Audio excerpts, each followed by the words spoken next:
সে ছোট থেকেই বোনের আশ্রয়ে বড় হয়েছে। আঙ্কেল আন্টি দুজনেই জব করায় রুয়াতের দেখভাল রজনী নিজেই করত। আপদে বিপদে বাবা মায়ের চেয়েও বেশি কাছে পেয়েছে বোনকে। আঙ্কেলরা রজনীকে তাড়িয়ে দেননি, তবে আঙ্কেল রজনীর সাথে একেবারেই কথা বলতো না। আন্টিও তেমন কথা বলতো না, তবে রজনী অসুস্থ হওয়ার পর থেকে মেয়ের সাথে কথা বলেন। অসুস্থ মানে কি হয়েছে মিস সিনিয়রের? রজনী সিজোফ্রেনিয়া রোগে আক্রান্ত। কথাটা ঝংকারের ন্যায় কানে বাজল সাদমানের। সে বেশ ভালো করেই জানে এই রোগের ব্যাখ্যা।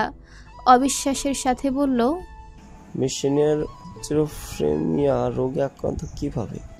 এটার আসল কারণটা আমিও জানি না, তবে একটু জেনেছিলাম। অতিরিক্ত ডিপ্রেশন, ব্যর্থতা, আবেগগুলি অপ্রতিরোধ এবং নিয়ন্ত্রণহীন হয়ে পড়া, চরম মানসিক দুর্দশা, এবং সেই যন্ত্রণা থেকে মুক্তি পাওয়ার কোনো উপায় খুঁজে না পাওয়ার জন্য প্রতি মুহূর্তে গুমড়ে গুমড়ে থাকত রজনী। সেই থেকেই এই রোগ বাসা বেঁধেছে দেহে। এই রোগ থেকে সম্পূর্ণভাবে সুস্থ হবার কোনো উপায় নেই?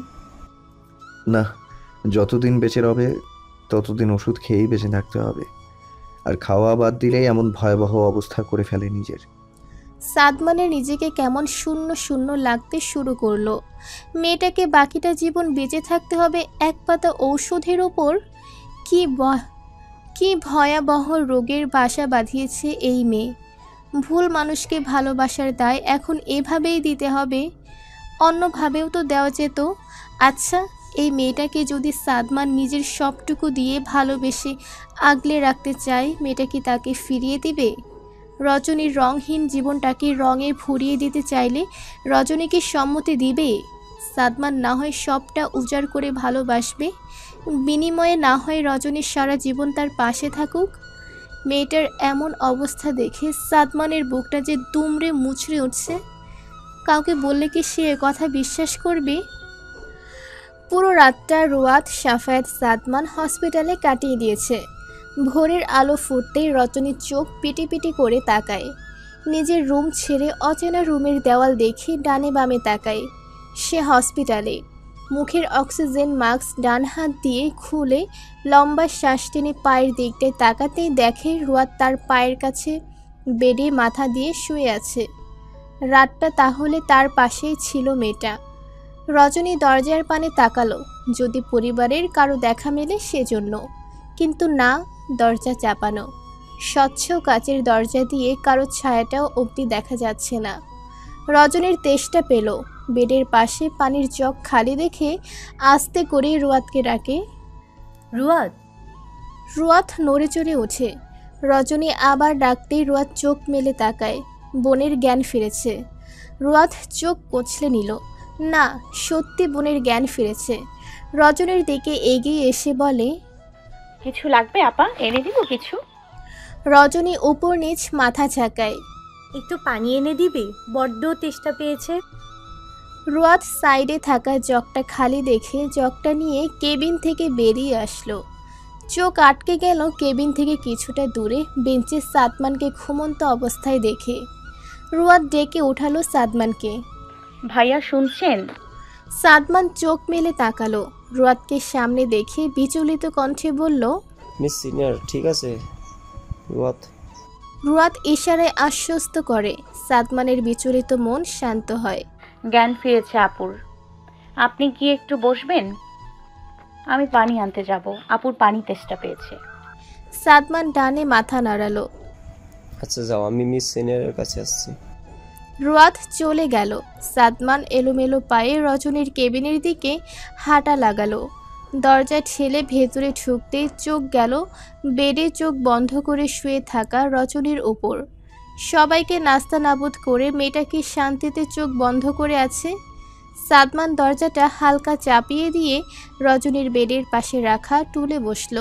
কিয়ৎক্ষণ বসে থেকেও রজনীকে চোখ মেলতে না দেখে সাদমান আকুতি ভরা কণ্ঠে বলে উঠল, চোখ মেলে তাকাবেন একটু মিস সিনিয়র? হঠাৎ পুরুষালী কণ্ঠ শুনে চোখ মেলে তাকালো রজনী। সাদমান বসে আছে, পলকহীন দৃষ্টি তার দিকেই নিবদ্ধ। সে টেরও পায়নি সাদমান কেবিনে এসেছে। সাদমানের বক্ষপটে মধ্যরাত থেকেই বইতে থাকা অশান্ত ঝড় মুহূর্তেই শান্ত হয়ে গেল। সাদমান মুখে হাসি ফোটালো। এই হাসিতে নেই কোনো প্রাণ। ভীষণ ভয় পাইয়ে দিয়েছিলেন রাতে মিস সিনিয়র। আমাদের সবাইকে এমন একটা কেউ করে? প্রত্যুত্তরে রজনী হাসল। এখন শরীর মন অসুস্থ না থাকলে শব্দ করে হাসত। ভয় কেন পাবেন আপনি? মৃত্যুটা নিশ্চিত হয়ে গেলে দুনিয়া থেকে কমে যেত এক পাপিষ্ঠর হায়াত। সাদমান রেগে উঠল। মেয়েটাকে নিজেকে পাপিষ্ঠ কেন বলছে? সে কি পাপ করেছে যে নিজেকে পাপিষ্ঠ বলবে? সাদমান গলায় কাঠিন্য ভাব এনে বলল, নিজেকে পাপিষ্ট কোনো ভাবছো? খুবই আহামরি বড় পাপ করে ফেলেছেন। পৃথিবীর সবচেয়ে বড় পাপ কাজটা আমি করেছি, আমার বাবা মাকে কষ্ট দিয়ে। বাবা মাকে কষ্ট দেওয়ার ব্যক্তি পৃথিবীতে সবচেয়ে জঘন্য পাপী, বুঝলেন? যে পাপ করার পর অনুতপ্ত হয় সে কি করে পাপ করে থাকে মিস সিনিয়র? ভালোবাসা তো ভুল নয় মিস সিনিয়র, ভুলটা হচ্ছে ভুল মানুষকে ভালোবাসা। আপনি ভুল মানুষকে ভালোবেসে ঠকেছেন। রজনী হাসল, অমায়িক হাসি সেই। সব জানা শেষ তাহলে? পুরোপুরি জানার সুযোগ হয়নি এখনো। বেশি জানতে আসবেন না সাদমান, তাহলে জোরে পুড়ে ছারখার হয়ে যাবেন আগ্নেয়গিরির লাভার তাপে। এখনই ভয় দেখাচ্ছেন? না, সতর্ক করলাম, কারণ এই পৃথিবীতে ভালোবাসা এক আপাদমস্তক ভণ্ডামি প্রতারণা ছাড়া আর কিছুই না। সবার ভালোবাসা এক পাল্লায় মাপাটা কি ঠিক মিস সিনিয়র? জানি ঠিক না, কিন্তু না মেপেও পারলাম না। ভালোবাসা হচ্ছে একটা লটারি, যা সবার ভাগ্যে থাকে না। এই লটারি বিজয়ী হতে হলে ভাগ্য লাগে, যা খুব কম মানুষেরই হয়ে থাকে। এই ভালোবাসা নিয়ে বিজ্ঞানীরা গবেষণা করে কি জেনেছিলেন জানেন? কি? পৃথিবীর 80% মানুষই ভুল মানুষকে ভালোবেসে ঠকে যায়। যাদের পাবে না, ঘটনাক্রমে তাদেরকেই ভালোবেসে ফেলে। কি অদ্ভুত বিষয়টা, তাই না? ভাগ্য যদি নাই থাকে, তাহলে অনুভূতিগুলো কেন তাদের ঘিরে জন্মায়? নিষিদ্ধ জিনিসের প্রতি মানুষের আকর্ষণটা একটু বেশিই থাকে। পাবেন না জেনেও তবুও বেকার মতোই তাদের ভালোবাসা কষ্ট পেতে যায়। আর যারা পেয়েও হারিয়ে ফেলে, তাদেরকে নিয়ে কি বলবেন? এই পৃথিবীতে না পাওয়ার চেয়ে পেয়ে হারানোর ব্যথাটা তীব্র। আপনি বেশ গুছিয়ে কথা বলতে জানেন। বয়স তো কম হলো না আমার? খুব বেশি ডিফারেন্ট না আপনার আর আমার মায়ের বয়সে। রুয়াদ পানির জগ নিয়ে কেবিনে প্রবেশ করলো। রজনী প্রত্যুত্তরে কিছুই বলল না। রুয়াদ গ্লাসে পানি ঢেলে বোনকে খাইয়ে দিল। ফুপিকে ফোন করে জানিয়েছে রুয়াদ যে রজনীর জ্ঞান ফিরেছে। রুয়াতের মা জ্ঞান হারানোর ঘণ্টাখানেক পরেই জ্ঞান ফিরেছে। কি আশ্চর্য এক পরিবার, তার রোগ ব্যাধি দিয়ে ভরা। রুয়াতের নজরে আসলো সে সাফায়েতকে দেখছে না। সাদমানের দিকে তাকিয়ে নিচু গলায় বলল, ভাইয়া স্যার কোথায়? ব্রো, তোমার বাবার সাথে। বাবার কথা তুলতেই রুয়াত জানতে চায়, বাবা কোথায়? হসপিটালের নিচে চায়ের দোকানে। লোকটা কেমন ভেঙে গেছে রুয়াত। কাল ওভাবে কথা বলাটা ঠিক হয়নি তোমার। রজনী চট করে বলে উঠল, তুই কি বলেছিস আব্বুকে? তেমন কিছু না। সাদমান ভাইয়া, আপনি একটু ওনাকে ফোন দিয়ে বলবেন সকালের খাবারটা হোটেল থেকে নিয়ে আসতে। এটা নিয়ে টেনশন করো না, আমি ব্রোকে বলে দিয়েছি।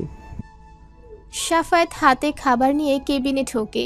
রুয়াতের হাত দিয়ে বাহিরে এসে বেঞ্চে বসিয়ে কবির শিকদারের পাশে। ডক্টর ওমর রজনীর জ্ঞান ফেরার কথা শুনে রজনীকে দেখতে চলে আসে। রুয়াত রজনীকে খাইয়ে দিচ্ছে। ওমরকে দেখে রজনী স্মিত হাসে। এই হাসিটা ওমরের গা জ্বালিয়ে দিল। এমন একটা কাণ্ড ঘটানোর পর হাসি আসে কি করে এই মেয়ের? রাগে গলায় বলে উঠল, এত বড় কাণ্ড ঘটানোর পর আবার হাসছেন? তাহলে কি কাঁদবো? ওকে, নেক্সট কাঁদবো। তার মানে আবার এমন কিছু হতে পারে, তারই ইঙ্গিত দিলেন। রজনী খাওয়ায় মনোযোগ দিল। সাদমান তীক্ষ্ণ চোখে তাকিয়ে আছে ওমরের দিকে। এত কথা কিসের রজনীর সাথে? দেখতে এসেছে, চুপচাপ দেখে চলে যাবে। মিস সিনিয়র হাসবে নাকি কাঁদবে সেটাও কি সে ঠিক করে দিবে? সাফায়েত কবির শিকদারের দিকে তাকালেন। মানুষটা যতই নিজেকে শক্ত দেখাক না কেন, সে যে ভেতর থেকে একদম ভেঙে গেছে তা গভীরভাবে তাকিয়েই থাকলেই বোঝা যাবে। ডক্টর ওমর যাওয়ার সময় বলে গেছে দুপুরে নিয়ে যেতে পারবে রজনীকে বাসায়। কবির শিকদার এখনও রজনীকে দেখতে যায়নি। সাফায়াত কেবিনে যাওয়ার কথা বললে সে নীরব থাকে। সাফায়াতও জোর করে না। দুপুরে সূর্যের তেজস্বীটা ঠিক মাথার উপরে। হসপিটাল থেকে বের হতেই বোঝা গেল গরম কাকে বলে। 1 মিনিট দাঁড়িয়ে থাকলেই শরীর পুড়ে উঠবে। এমন কাঠফাটা রোদে রজনীকে নিয়ে বাড়ি ফিরল রুয়াতরা। রুয়াতের মা ড্রয়িং রুমে বসে অপেক্ষা করছিল রজনীর। মেয়েকে দেখেই ছুটে আসলো। শূন্য বুকটা এখন পূর্ণ হলো। কবির শিকদার সোজা নিজের রুমে চলে গেছে। রুয়াত সাফায়াতকে নিয়ে নিজের রুমে আসলো। কাল থেকে অনেক খাটাখাটুনি করেছে লোকটা। রুয়াত আলমারি থেকে ড্রেস বের করে সাফায়াতের দিকে এগিয়ে দিয়ে বলল, ফ্রেশ হয়ে আসুন, ভালো লাগবে। আমি খাবারটা রুমে নিয়ে আসছি। সাফায়াত ওয়াশরুমে চলে গেল। রুয়াত নিচে এসে খাবার নিয়ে গেল প্লেট করে। রুয়াতের ফুপি সাদমানের খাবার সাজিয়েছে টেবিলে। সাদমান ফ্রেশ হয়ে খেতে বসলো। রুয়াত সাফায়াতের অপেক্ষায় বসে আছে। লোকটা বের হলে সে ওয়াশরুমে ঢুকবে। সাফায়াত বের হতেই রুয়াত খাবারটা খেতে বলে ওয়াশরুমে চলে যায়। সাফায়াত ভেজা টাওয়ালটা বেলকুনিতে মেলে খাবার খেতে শুরু করে। রুয়াত ছটফট করে গোসল সেরে বের হয়। সাফায়াতের এখনও খাওয়া শেষ হয়নি। মুখে খাবার নিয়ে মাথা উঁচু করে তাকাতেই চোখ স্থির হয়ে যায়। পরনে গোলাপি রঙের সালোয়ার কামিজ, মাথার ভেজা চুল, চুলের পানিতে জামা খানিকটা ভিজে লেপ্টে আছে শরীরে। গায়ের ওড়নাটা না থাকায় বেশি আকর্ষণীয় লাগছে। রুয়াতের সাফায়াতের দিকে খেয়াল নেই। সেই টাওয়ালটা বেলকনিতে মেলে দিয়ে সোফা থেকে ওড়না নিয়ে সাফায়াতের দিকে তাকিয়ে বলে, আজও বাড়ি যাবেন? সাফায়াত হুঁশে ফিরল। মুখ আবার গম্ভীরতায় ছেয়ে গেল। আমাকে ফিরতে হবে, আপনি বরং থাকুন, আমি কাল এসে নিয়ে যাব। রুয়াত ঘুরে তাকালো। আজও বাড়ি যাবেন? আজ তাহলে যাওয়ার কি দরকার? কালই না হয় যাওয়া যাবে একসাথে। আমার ভার্সিটিতে ক্লাস আছে। আমারও আছে। কাল এখান থেকে দুজনে একসাথে ভার্সিটিতে গিয়ে ক্লাস করে বাসায় চলে যাব। সাফায়াত কিছুই বলল না। রাতের ডিনার শেষে রুয়াত এসেছে বোনের রুমে। বোনকে খাইয়ে ওষুধ খাইয়ে তারপর ঘুমাতে যাবে। সাফায়াত রুয়াতের রুমে আছে। সাদমান এসেছে রুয়াতের সাথে। রজনীকে আরেকবার দেখে চলে যাবে ঘুমাতে। রুয়াত রজনীকে খাবারটা খাইয়ে ওষুধের পাতা থেকে ঔষধটা বের করে মুখের সামনে ধরতেই রজনীর মনটা বিষিয়ে গেল। ইদানিং মাঝে মধ্যে নিজের জন্য বড্ড মায়া হয় রজনীর। সুন্দর ফুলের মতো জীবনটাকে নিয়ে তার কত অযত্ন। অনায়াসে নিজের হাতে নষ্ট করে ফেলেছে জীবনটাকে। যতটা ভালো থাকার কথা ছিল এই বয়সটাতে, ঠিক যেন তার থেকেও খারাপ থাকার পথে সে। যে চোখে স্বপ্ন দেখার কথা, সেই চোখ দিয়ে ক্রমাগত চোখের জল ফেলছে রাত বিরেতে। যেই ঠোঁটে হাসি লেগে থাকার কথা, সেই ঠোঁটে রাজ্যের সব বিষণ্ণতার দখল। কি ছোট্ট এক ঔষধ, তার মধ্যেই কি না রয়েছে স্বস্তি। আচ্ছা, একটানা কয়েকদিন এই ওষুধ না খেলেই মৃত্যুটা কি অনিবার্য, তাই না? রথ রজনীকে ঔষধের দিকে তাকিয়ে থাকতে দেখে মৃদু ধাক্কা দিয়ে বলে, ঔষধটা খাও আপা। রজনী ওষুধটা খেয়ে নিল। রুয়াত চলে গেল রুম থেকে। সাদমানকে এখনও যেতে না দেখে রজনী বলে ওঠে, এই রুমে থাকার প্ল্যান এঁটেছিস নাকি? সাদমান মুচকি হাসলো। খুব কি মন্দ হবে এমন প্ল্যান আটলে? জেনে শুনে আগুনে ঝাঁপ কেন দিবেন? ভবিষ্যৎ নিয়ে ভাবুন। ইংরেজিতে একটা কথা আছে জানো তো, ইউ অনলি লিভ ওয়ান্স। ল্যাটিনে আছে ক্রেপটিম, অর্থ ভবিষ্যতের কথা চিন্তা না করেও এখানকার মুহূর্ত ভালো করে বেঁচে থাকো। হিন্দি দুটো মুভির নাম আছে, কাল হো না হো আর জিন্দেগি না মিলেগি দোবারা। জেমসের গান আছে, হতেও পারে ওই দেখা শেষ দেখা, হতেও পারে ওই গান শেষ গান। সবগুলো একই বার্তা দেয়, কালকে কি হবে কেউ জানে না, ভবিষ্যতে কি আসবে কেউ বলতে পারবে না। তাহলে শুধু শুধু কেন ভবিষ্যৎ নিয়ে ভাবতে যাব? সেটা ক্রমানুসারে একই আসবে। তাই বলে কি আমি বর্তমানটা ভবিষ্যতের উপর ছেড়ে দেব?